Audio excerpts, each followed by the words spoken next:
Hello. For my course project, I decided to choose option C, a time warp, and my method of delivery will be a podcast in the form of a video. First off, I decided to take a look at Yehuda Amachi. I wanted to focus on his plays, and while doing this, I wanted to focus on looking at his plays, analyzing them, and then interpreting them in a time warp into today's society and what they would look like when we go forward in the future and in today's society versus how they were written at the time. The first poem I decided to focus on was God Has Pity on Kindergarten Children. There are a couple reasons why I decided this one, because I felt that it focused on a lot in my time warp within today's society, and that when it was written, we could see how, going down line by line, it says, God has pity on kindergarten children. He has less pity on school children. And on grown-ups, he has no pity at all. He leaves them alone. So to me, when I analyze this, it seems like the older you get, the more responsibility you get, and that lines up with today's society in that the older you get, the more responsibilities you have, not only within your family and friends, but in your society and community, with things like getting your driver's license, getting to vote. The older you are, the more responsibility you get, so the less pity you have if you make a mistake. And I think that is something that's very important, not only in today's society, but going forward as well. So after this, I wanted to take a further look into what pity actually means and analyzing that inside of the poem. According to Google, pity is the feeling of sorrow or compassion caused by the suffering and misfortunes of others. Basically, it's essentially feelings for others. And so what I wanted to do then was go in line by line and see how this pity affects the certain people.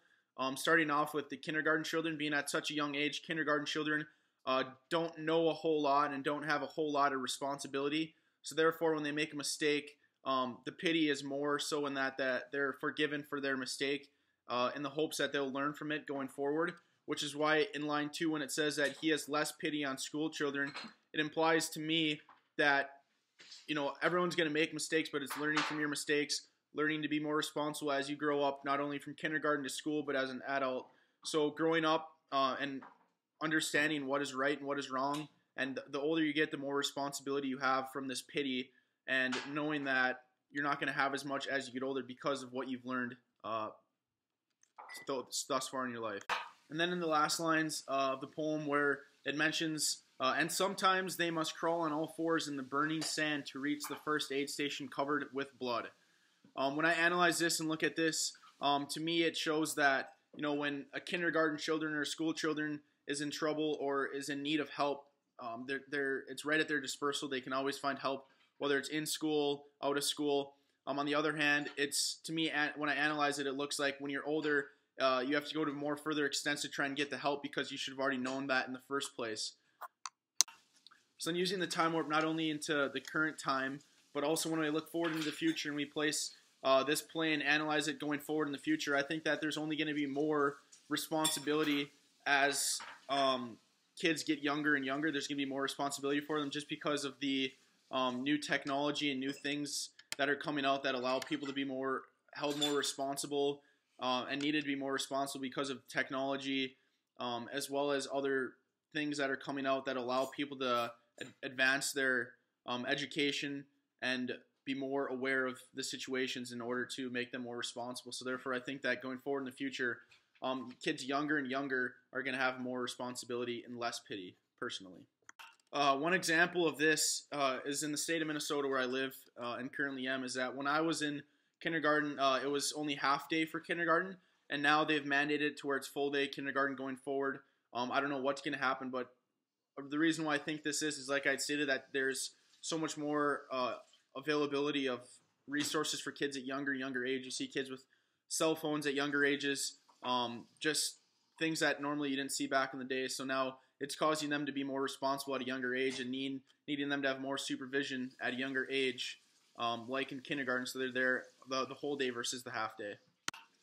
Finishing up on this first poem, like I had stated before, it seems that there's so much more accessibility to kindergartners, for example, in that I remember back in the day that I used to be reading in first or second grade, whereas they're expected to be reading in kindergarten, if not before that, because of the use of availability with technology and such advancements with iPads and iBooks and all these different use of technology to advance learning at younger ages. For the second poem, I've decided to take a look at the poem Jerusalem.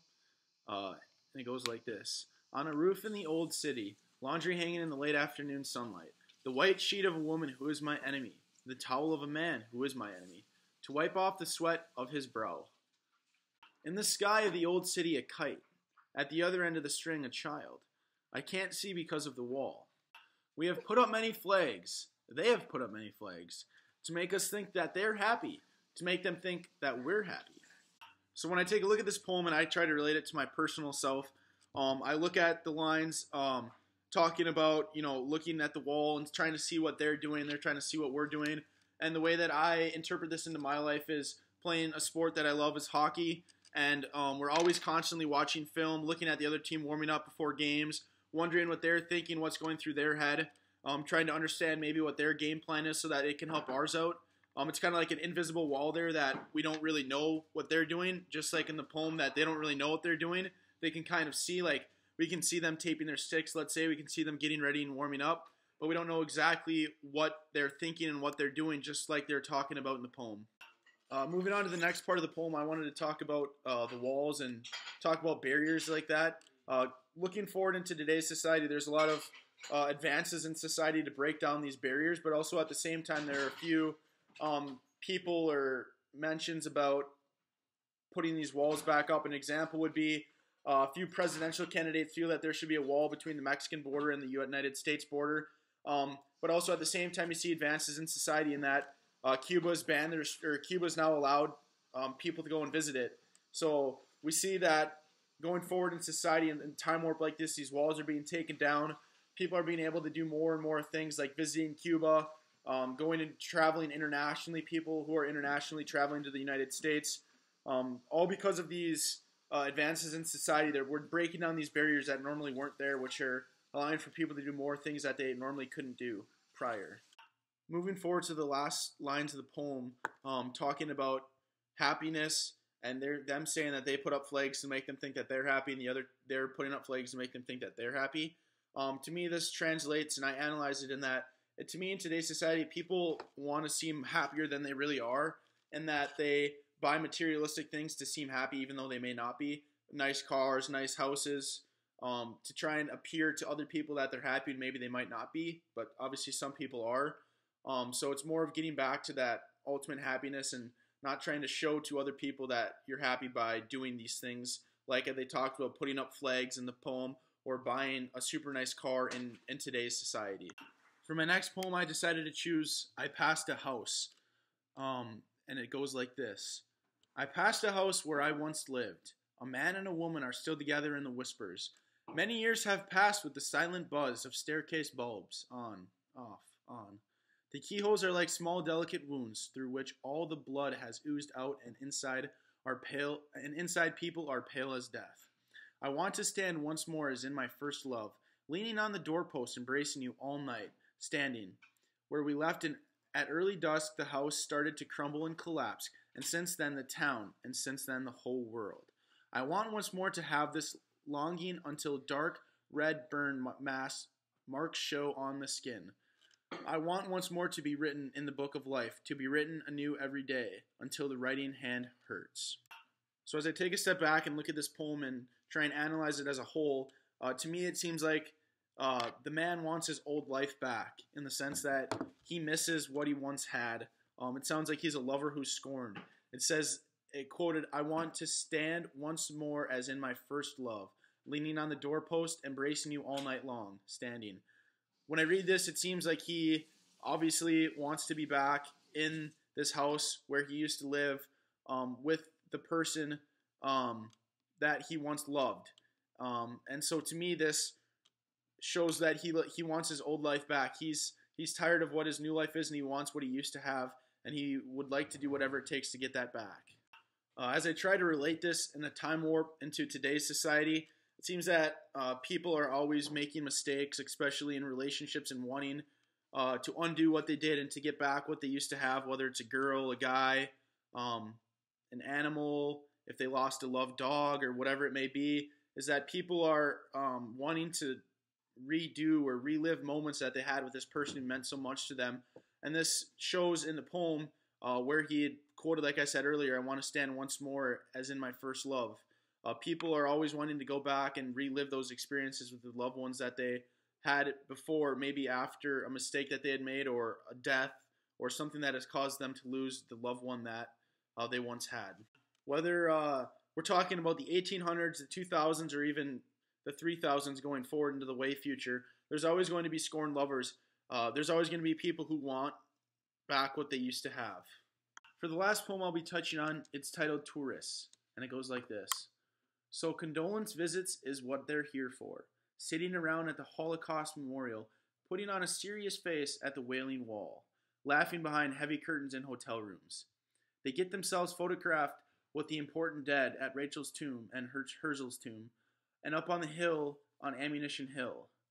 They weep at the beautiful prowesses of our boys, lust after our tough girls, and hang up their underwear to dry quickly in cool blue bathrooms. As I take a step back and analyze this poem, it's hard not to overlook what they state in the first line is condolence visits. And what I look at when I hear this is people who are paying respect for maybe loved ones or people that they didn't even know in situations that they were put in, like they had stated in the Holocaust Memorial or the Wailing Wall in Jerusalem. It's very prevalent, as noted in this poem, Tourist, that people are paying respect for their loved ones that they have lost. And it's also, as we time warp it into today's society, there's a lot of memorials for things when incidents occur like this, like the 9/11 memorial, the attacks in Paris even more recently, or the school shootings that seem to be happening all the time. There's always people who are going to be paying their respects, but as they talked about in the poem, it seems like they're also, after they pay their respects, they get their photograph at the memorial, they go on and carry on with their lives. They can't let what happened affect their lives completely, but it's hoping that people will learn from their mistakes.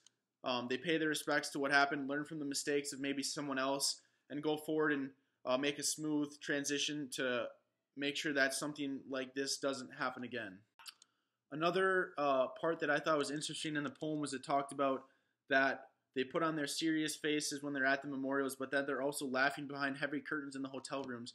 And to me, that this symbolizes that when they're at the memorial, when they're at these places where they should be paying their respect, they're paying their respect, taking the photographs, having serious faces, but then also they're able to carry on and live their lives, laughing behind curtains in the hotel rooms, maybe just being able to carry on their lives, not completely let this affect them, but like I'd stated earlier, having using this as a learning experience so that it doesn't happen again to maybe one of them or their loved ones, and hopefully, like I said, it won't happen again.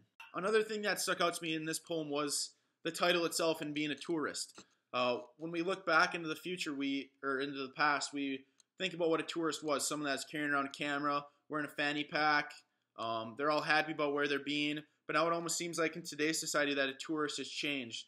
You have to be careful where you're going and touring. You have to be careful what you're wearing in certain places in the respect that maybe you're in a gang area if you're visiting the United States where Crips or Bloods are active and you're wearing a red shirt. Something as weird as that, or as if you're in the Middle East and you get taken hostage as an American because they think that you're a spy.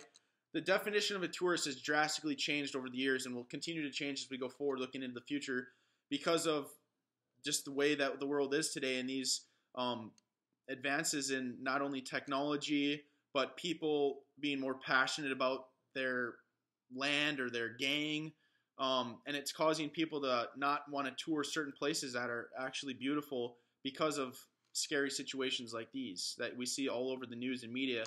And it's with the help of the social media that all these kidnappings and shootings and anything is seen because it's broadcasted all over the internet.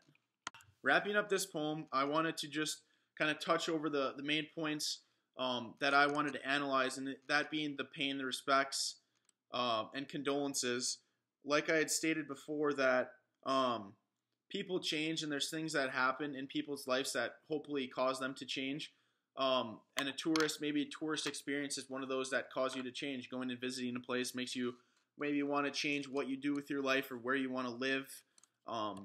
Along with that, it can change you in that if something happens where you go and visit, if you go and visit a foreign country and something bad happens, it can cause you to change your life and maybe tell people, to cause them to not to want to go there.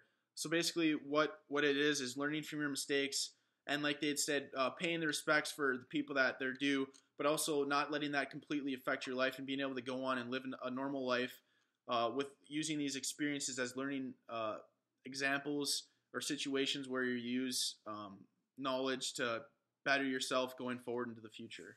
As I wrap up these 3 poems, I wanted to just kind of go over briefly all 3 of them and talk about some important points. In the first poem, being this feeling of pity and responsibility as you get older, in that the older you are, the more responsible you should be, the less pity that they're going to have for you. And then moving on to the second poem in Jerusalem, that we see with all these advances in society, we're breaking down the barriers for not only technology but countries in Cuba. And then lastly, moving on to the last poem about tourists, and that everything is changing. The world today is changing. Tomorrow won't be the same as today. And that the definition of a tourist with a camera and a fanny pack has changed from then to now. People are studying abroad. There's a lot of different barriers that are being crossed because of these advances in society. In closing, I thought that I wanted to take a look at all 3 poems and what they say about the author, in that to me it says that poetry speaks. His poems speak to me in that they say one thing, but they can mean another. It depends on how you mean them and analyze and interpret the poems, and that you can't just look at the words for words and touching the surface. You got to really dive deep into the poems and what they really mean to you, and try and understand what he's trying to get you to think they mean.